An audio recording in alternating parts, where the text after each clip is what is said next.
Good always prevails over evil in the end. From the time of the Old Testament until now, the good side has always triumphed in the fight between good and evil, no matter how difficult and arduous the fight was. There was no occasion when the good side ended up losing. In other words, the side of heaven with the Holy Trinity has always been successfully fulfilling God's purpose of creation, while battling against Satan and the wicked. Evil fights against good with evil, good fights against evil with good. Let's look at the main scriptures. Revelation chapter 17 verse 14. They will wage war against the Lamb, but the Lamb will triumph over them, because he is Lord of lords and King of kings. And with them will be his called, chosen, and faithful followers.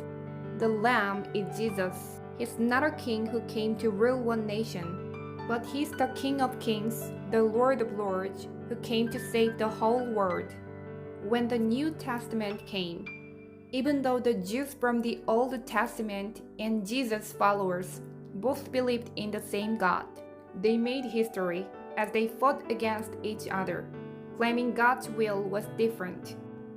Satan and the wicked united, and to fulfill their will, they constantly attacked Jesus and his followers. However, Jesus always fought against and triumphed over Satan and the wicked. This is because he is the King of kings and the Lord of lords whom God sent. Since Jesus won, those who were called and chosen by God, and who truly confessed Jesus as Lord, believed in him, and followed also prevailed with Jesus. In this time period too, if you become one with the Holy Trinity and Jesus and act with them, you will win.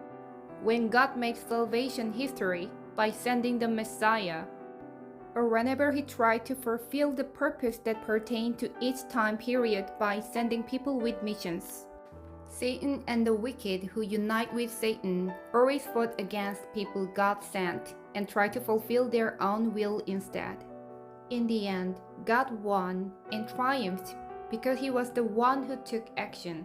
God and Jesus' side, the side of good, never pick a fight against the wicked. They just try to make salvation history. However, Satan and the wicked always target and fight against the good side as their enemy. That is why the good side has no choice but to fight. The good side knows they will win in the end, but the fighting process is hard.